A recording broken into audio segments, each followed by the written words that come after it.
Yo, what's up, guys? Hey, it is SITREP 27 Saturday, Selfie Stick Saturday. It is the 7th of March 2020. I'm looking at my notes over here.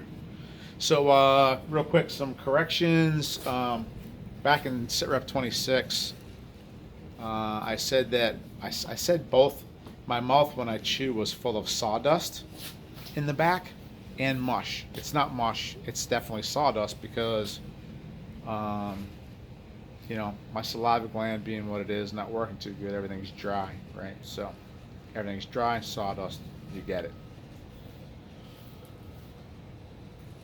I also said that when I had an appointment with my dietitian, Brittany, and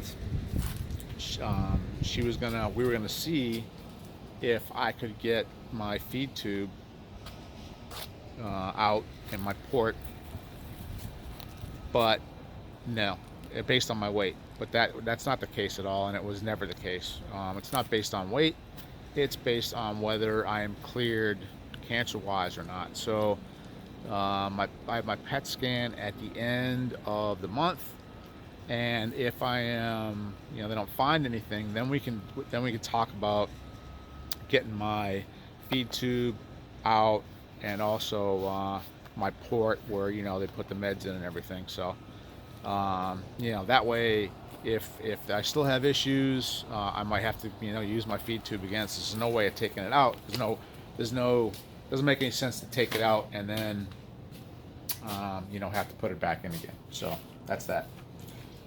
So on to updates. I thought I'd talk about some of my old symptoms. First of all, my restless leg syndrome. That went away, and I'm not sure I ever said that in a video or not, but I haven't had that in quite a while. Yeah, it just kind of, I don't know why, it just kind of went away. And also, pretty much back to a normal sleep pattern. So I don't have like crazy getting up at 2 o'clock in the morning and all that silliness that was going on. And also kind of an older symptom. I already mentioned the dry mouth. So I think my salivary gland output is only at like maybe 15%. I mean, you notice me licking my lips all the time. Yeah, it doesn't. I have a glass of water next to me constantly. I'm constantly sipping on it. So yeah. By the way, there's the finished wall on it. If you missed my video of that, we finally got the plants put in, so looks pretty swanky. So yeah, the salivary gland isn't working, and let me grab my notes here. Keep walking back and forth. And also my sense of taste. That really sucks too. The newest thing to that is now. It's kind of like sour. Like I have a sourish taste in my mouth a lot. It's really kind of weird. I can't even brush it out. Like normally you brush your teeth and it's peppery, minty or whatever, right? Not peppery. What am I talking about? Pepperminty? Minty, whatever. When you're done, and I barely even have that, and it goes back to this sour taste. So it's really sucks. One thing I switching gears here and going on to the next thing, my medicines. I never really talked about my medicines by name, the prescription ones. So I thought I'd run those down for you real quick. I was taking prochloroperazine, which was the primary anti-nausea med, and I use that religiously. I mean, that stuff was every 4 hours or 6 hours, and I never missed a beat with it. I mean, I was pretty sick from when I was going through chemo, and that stuff kind of saved me. And I also had another one, ondansetron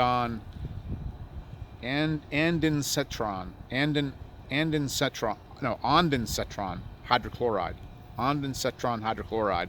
That was another anti-nausea med, and I could take that offset. So if I took the original one, the prochloroperazine, every 6 hours, I could take this one offset. So on the 3rd hour of the first one, I could take this one. So I was basically taking an anti-nausea med every 3 hours.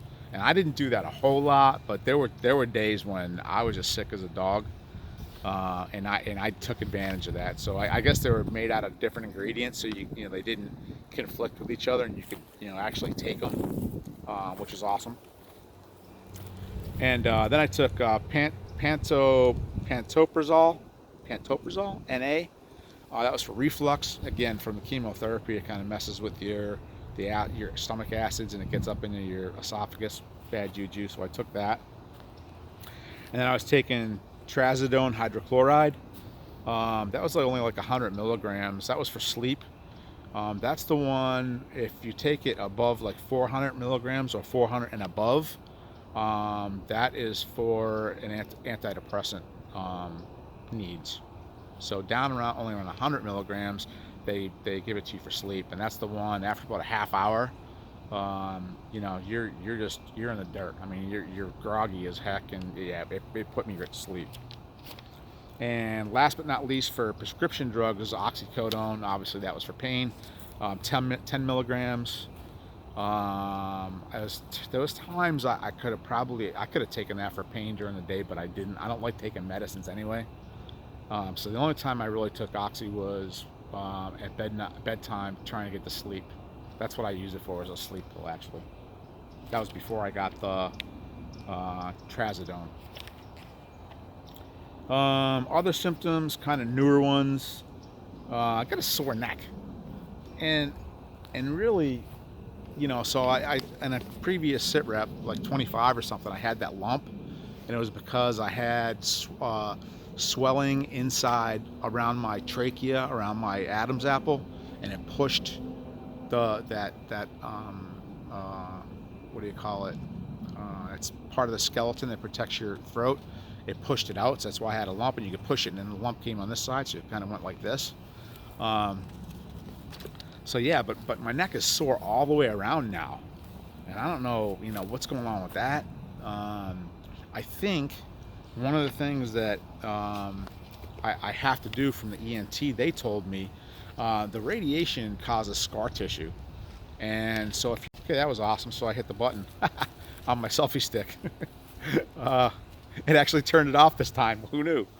So yeah. So where was I? I was talking about.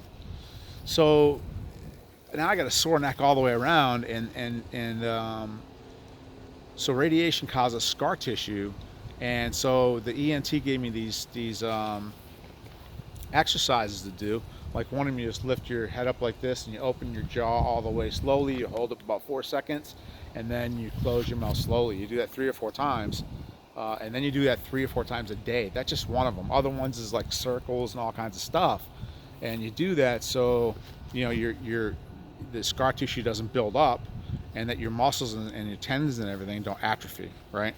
So, but I think possibly what's happening is that because I'm doing the exercises, that's causing the inside of my throat to get irritated, and stuff's getting swollen and stuff like that, right? So you can't win with this stuff. So anyway, I'm just fighting through it, and I'm doing my exercises because I don't want to lose any range of motion. So that's kind of where I'm at with that. And I'm getting turkey neck too. Look at this. Can you see it? Is it jiggling? Yeah. I don't know, fluids building up in there. What the heck, man? So, my sisters, we're shifting gears here. So other updates. My sisters were here, and my little sister and her husband, Max, they're kind of smart guys, right? So, while she's here, she's like, oh yeah, me and Max got you something. I'm like, what do you got? Sis, what'd you get me? She's like, yeah, I got you this. Yeah. Yes, she did me like that. So look at this. The doors open up readily, and they close, and you can open them up again. See? One finger. You should be able to open up the real one with one finger too, but the one I was in tried to kill me, and so I'll never buy a Corvette. But thanks for the memories, sis. I got bad memories of Corvettes, man. God, that's sexy though, isn't it? Look at it. Look how sexy it is. Huh? This is a 2007 model. I think the one I was in was like a 2015 or 16. And yeah, I can't do it. I just can't do it. Something cool. So one of the people I work with on my team at work is from Ecuador, and Spanish cultures do a thing called quinceañera, and that's like a sweet 16 for a lot of other cultures, but Spanish cultures do it for 15-year-old girls.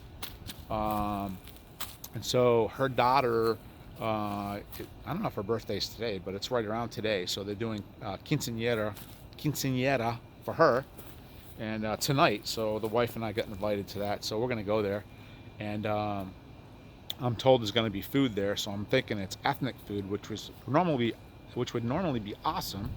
But because my taste buds are what they are, I'm kind of bummed out because I don't know if I'll be able to, you know, experience it the way I normally would. So it kind of sucks, but we'll see. I'm looking forward to it, but I'm optimistically pessimistic about being able to taste the food. We'll see.